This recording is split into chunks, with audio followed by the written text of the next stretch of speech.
Acordo de paz foi assinado entre a República Democrática do Congo e o Ruanda. E como é que isso está ligado intrinsecamente com o corredor do Lubito? Se no passado a gente só via poucos trens aí passando para levar os minérios até no corredor passando pelo corredor do Lubito e levar até no porto do Lubito e levar para fora, agora nós vamos ver muito mais minérios a serem transportados por essas carruagens toda, por empresas estrangeiras. Vamos ver muitos logotipos estrangeiros daqueles que já existem aqui na África. Só que ainda não estão assim à mostra, né? Têm operado nas escuras.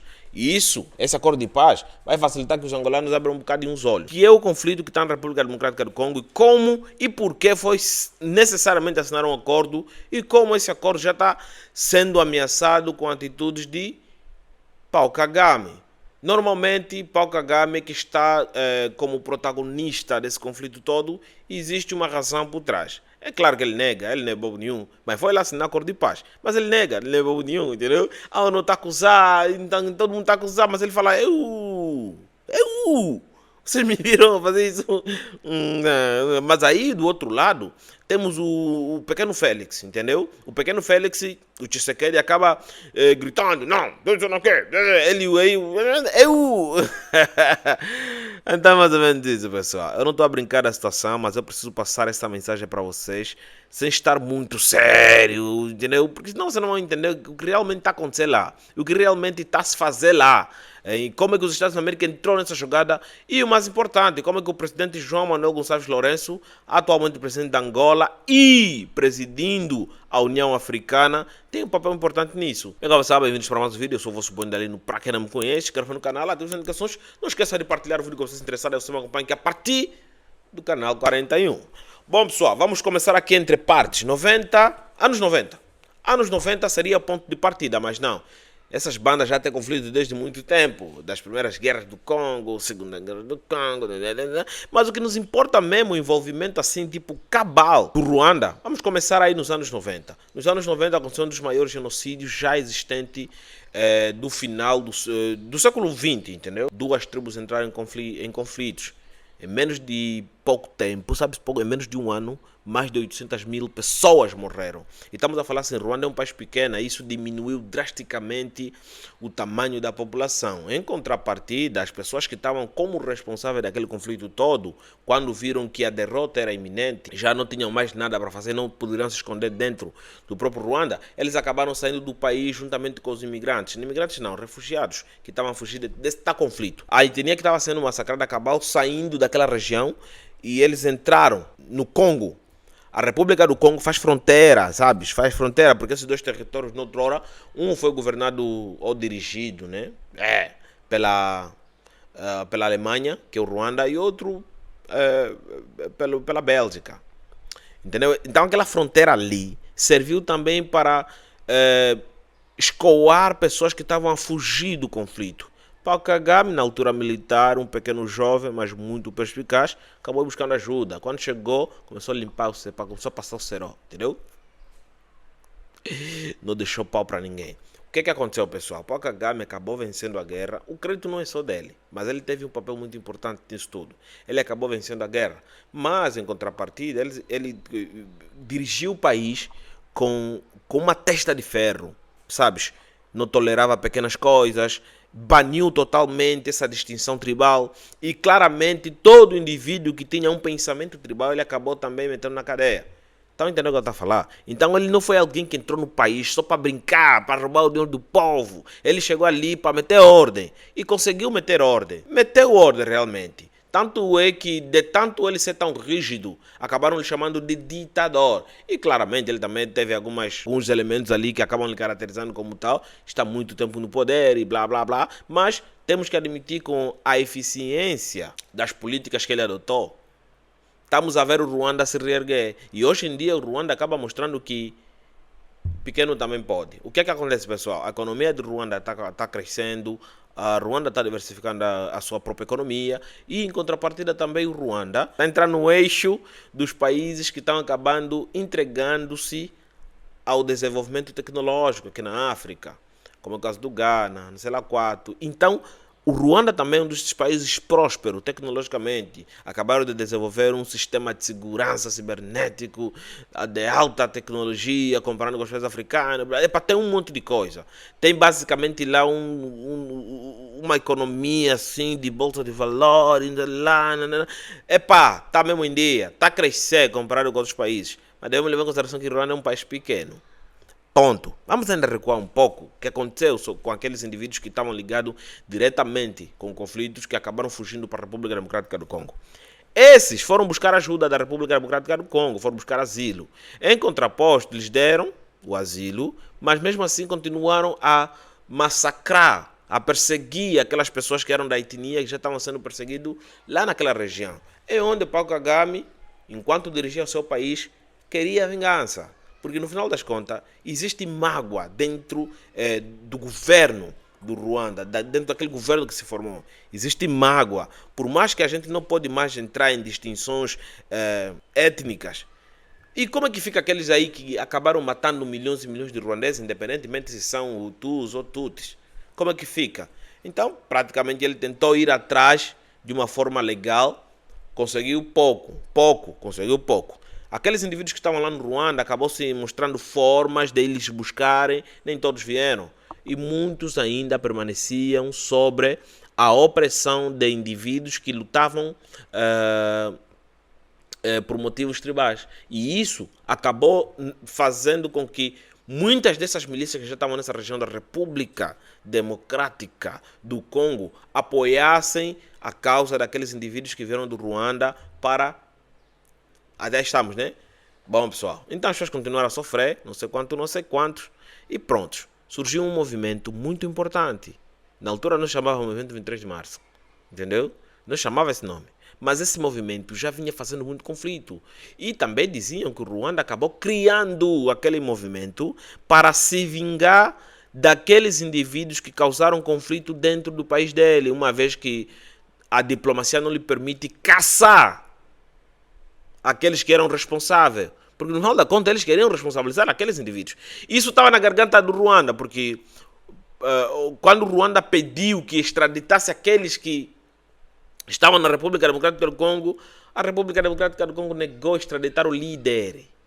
Entendeu? E isso, querendo, não causa mágoa. Isso é um incidente diplomático. Entendeu o que eu estou a falar? Prontos. Eu estava a contar os pontos chaves. O que criou realmente essa toda raiva que o Ruanda acaba depositando nas escondidas. É só isso que eu estava a contar. Tem mais outras coisas por trás, mas é isso que os importa, que está a ser distorcido na TV. Bom, pessoal, o que é que acontece? Não TV da África, TVs internacionais. Yeah?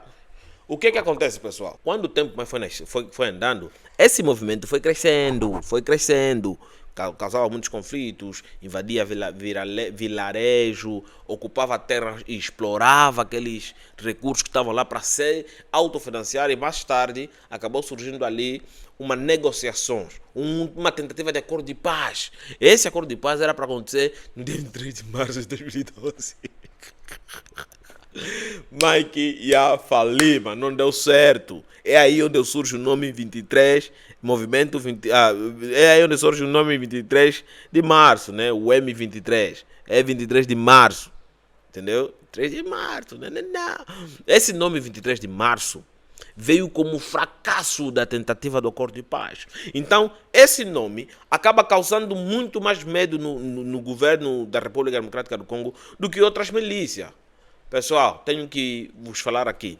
Existem mais de 100 milícias dentro da República Democrática do Congo, cada um lutando por si só. Entre elas também acabam entrando em fight e outras acabam se unindo para lutar contra um e assim sucessivamente. Algumas milícias essas são financiadas pelo próprio governo para combater, a gente já sabe quem. Então é isso que está acontecendo, pessoal. O M23 estava mesmo dormente, parece que desapareceram. Não se ouvia falar dele. Praticamente só discutíamos sobre outros movimentos que estavam ali. Em 2022, eles acabaram ressurgindo. Em 2023, eles mostraram a própria força interna, onde ninguém sabia quem era o líder, ninguém sabia quem eram os generais que estavam aí a mandar, que estavam a dar ordem. E basicamente eles começaram a invadir vilarejo, despovoaram cidades, invadiram locais que eram ocupados por outras milícias que maltratavam, exploravam, estupravam aquela população que estava lá. Eles chegavam lá, metiam terror naquelas milícias. Isso em 2023. Ao mesmo tempo que ele libertava o povo e ao mesmo tempo que ele oprimia o povo. Ele chegava, libertava e se mantia lá. Entendeu? Praticamente eles só faziam substituição de poder. Quanto mais conflito passava, mais as pessoas eram obrigadas a se deslocar das suas residências, porque lá tem guerra, lá tem conflito. E quem não obedecia às regras daquelas milícias, eu não falo só do movimento 23 de março, eram submetidos à opressão. E não é pequena opressão, tinham pessoas que eram mutiladas, homens viam suas esposas serem estupradas, excessivamente. Então era muita coisa que estava acontecendo em 2023. Crianças, idosos, mulheres, todos foram postos em situações extremamente difíceis. Então, mais de 1 milhão de pessoas se deslocaram nesse período. Até que acaba surgindo a ideia de procurar o movimento 23 de março, ligar no próprio líder e fecharem um acordo. Vamos fechar um acordo. Tipo, vocês estão a matar muita gente. Vamos fechar um acordo. Não está mais bom, não está bom isso aí. Só que ninguém sabia o líder. É aí onde começa a surgir boatos, né? E provas. Atenção, entendeu? As Nações Unidas acaba também trazendo prova nesta época, 2023, 2024, de que o movimento 23 de março acaba sendo financiado indiretamente pelo Ruanda. Mais tarde eles vêm confirmando que está a ser financiado diretamente pelo Ruanda. Como? Dando logística, oferecendo treinamento. E comprovamos isso há pouco tempo, quando o Ruanda acaba enviando 4.000 soldados pela causa desses manos. Então isso foi complicado, isso basicamente acabou trazendo ali energias negativas. Qual foi a desculpa de Kagame? Pronto, eu estou lá a proteger pessoas, entendeu? Eu estou lá a proteger os interesses do Ruanda. Eu não tenho nada a ver com esse movimento de 3 de março, estão a me acusar, eu não conheço, entendeu? Mas aí nessa altura o líder já vinha à tona, já se mostrou, é um senhor que tinha muita voz e quando fala uma coisa cumpria mesmo, sabes? Ele não ameaçava só em vão. Muitos esforços foram feitos pelo presidente da República de Angola para manter a paz. Nada foi concretizado. Quando ele toma a presidência da União Africana, ele continuou e ganhou mais espaço por ele presidir a União Africana. E claramente ele começou a ter êxito. Tanto é que conseguiu juntar os diplomatas em Washington para assinarem um acordo de paz. Acordo de paz esse que foi finalizado na semana passada. Lembram do acordo que foi finalizado na semana passada? Sim, foi também sobre o esforço do presidente da República de Angola e presidente da União Africana. O que se previa nesse acordo? Saída das tropas ruandesas do leste da República Democrática do Congo num prazo de até 90 dias. Fim do apoio do governo da RDC a milícias como as Forças Democráticas para a Libertação de Ruanda, FDLR, e fim do apoio de Ruanda a grupos rebeldes. Embora eles negam, né, que não estão apoiando ninguém, mas pronto. Criação de um mecanismo conjunto de coordenação de segurança num prazo definido de 30 dias, de até 30 dias, e blá blá blá. Início de um quadro de integração econômica regional. Essa é a parte que nos interessa para o nosso final do vídeo. Objetivos humanitários promovendo a estabilidade, o regresso de deslocados e refugiados, restaurar a segurança e permitir uma reconciliação mais ampla na região leste da República Democrática do Congo. Até aí estamos, né? Bom, pessoal. Tropas do Ruanda estão sim na República Democrática do Congo. Só que agora a gente acorda com uma notícia que o Tshisekedi vem choramingando dizendo que, olha, o Ruanda já acabou de violando mais o nosso acordo. O Ruanda acabou de violar esse acordo. E para quem acompanhou milimetricamente aquele processo todo dos presidentes estrangeiros chegando nos Estados Unidos da América, lá em Washington, a conversação, a assinatura e quando eles foram se saudar, todo mundo, aquele que estavam atentos, acabaram notando e precisava também conhecer por que aquilo estava acontecendo. Acabaram notando que o presidente Félix Tshisekedi não estava feliz. Parecia que ele estava a ser obrigado a aceitar essas condições e no fundo ele já sabe que aquilo não vai surtir efeito. Pelo menos eu tive esse entendimento. Há pouco tempo eu revi e parecia isso. Ele só mostrava sorriso quando estavam, por exemplo, pousar para fotografia ou quando ele notava que estava a ser fotografado. Enquanto isso, ele trancava a cara, ficava todo esmurrado. Já o presidente Kagame, ele estava feliz. Juro, eu notei isso. É para prontos, né? Vão lá assistir, depois vocês vêm aqui falar. Eu notei isso. Ele estava feliz, entendeu? Agora, pessoal, o que é que está em causa aqui? A República Democrática do Congo é um país muito rico. E esses dois países, a República Democrática do Congo e o Ruanda, estão localizados nessa região aí dos Grandes Lagos da África. Essa é uma região muito rica, não só por minérios, porque a terra também é muito fértil. Dá para fazer qualquer tipo de agricultura sustentável ali, claro, com muitos investimentos e engenheiros altamente qualificados, mas dá para fazer. E fazer com que aquele lugar seja o celeiro, primeiramente da África e depois do mundo. Dá para fazer isso. O que atrapalha é que são os recursos que estão debaixo da terra. Os recursos que estão debaixo dessas terras acabam atrapalhando o processo da evolução agrícola naquela região. Isso é um ponto que o presidente da República acabou tocando, né? Dizendo que aquela região é muito fértil. Falo do presidente da República de Angola. Aquela região é muito fértil, não sei lá quantos. E fora de questão ainda aqui, o presidente de Angola se saiu muito bem. Não estou babar ovo, não estou chupar ovo de ninguém, nada disso. Mas o presidente da República saiu muito bem. Normalmente nós estamos acostumados a ver o discurso do presidente da República de Angola fazendo sempre menções a, por exemplo, a escravidão, o colonialismo, o blá blá blismo. Lá ele não fez isso. Ele lá teve a responsabilidade de pontualizar o que realmente aquele acordo de paz significava, não só para o Ruanda e para a República Democrática do Congo e por aqueles que acabaram fugindo daquela região, perdendo seus filhos e mães, entes queridos, mas como isso é importante para nós africanos. A coesão continental é muito mais importante do que qualquer tipo de acordo. Até estamos, né? Ele frisou isso de uma maneira muito eloquente e pá, não tem como não ver aquele discurso e não entender realmente. E ele também depositou a exaustão que ele teve ao longo dos seus mandatos para conseguir paz naquela região. Então, está de parabéns o presidente da República de Angola, está de parabéns, realmente. Agora, pessoal, o que é que acontece, pessoal? O que é que os Estados da América querem com isso? Os Estados da América têm uma missão de trazer a paz mundial. Todo mundo sabe, aqui, principalmente aqueles que acompanham política, né? Não precisa entender, só precisa acompanhar. Todo mundo sabe que Donald Trump sempre teve como principal objetivo nesse mandato dele trazer a paz. Mas muito antes do objetivo transparecer para nós, ele tem objetivos financeiros. A gente consegue olhar a República Democrática do Congo como uma fonte de minérios raros.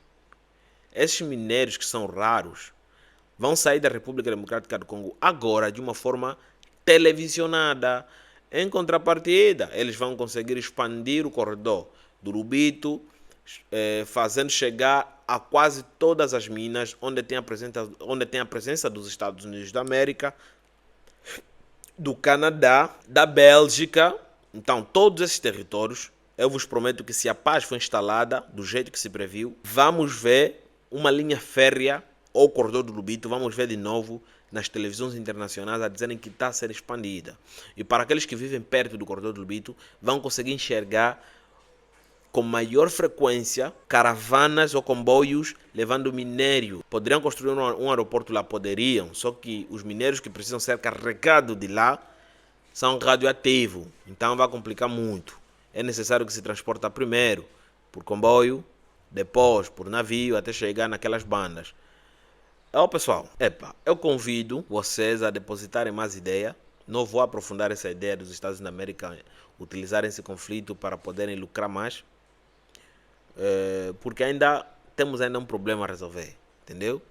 Essa violação de cessar-fogo imediato na República Democrática do Congo deixa tudo a perder. Depois vamos ver aqui, talvez, com a teoria da conspiração, se é que vocês gostam. O presidente da República Democrática do Congo, Félix Tshisekedi, acusou o Ruanda de violar o acordo de cessar-fogo apenas um dia após a sua assinatura, alegando que forças ruandesas realizaram ataques com armas pesadas a partir de localidades de Bogarama, atingindo várias zonas da província de Kivu do Sul. O acordo tinha sido assinado com o presidente do Ruanda, Paul Kagame, com mediação dos Estados da América, foi finalizado recentemente em Washington. Então é isso, pessoal. O conflito na República Democrática do Congo não parou e com certeza as milícias não vão respeitar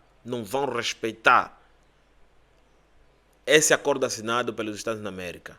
Nós é que saímos a perder porque vidas humanas estão a ser comprometidas.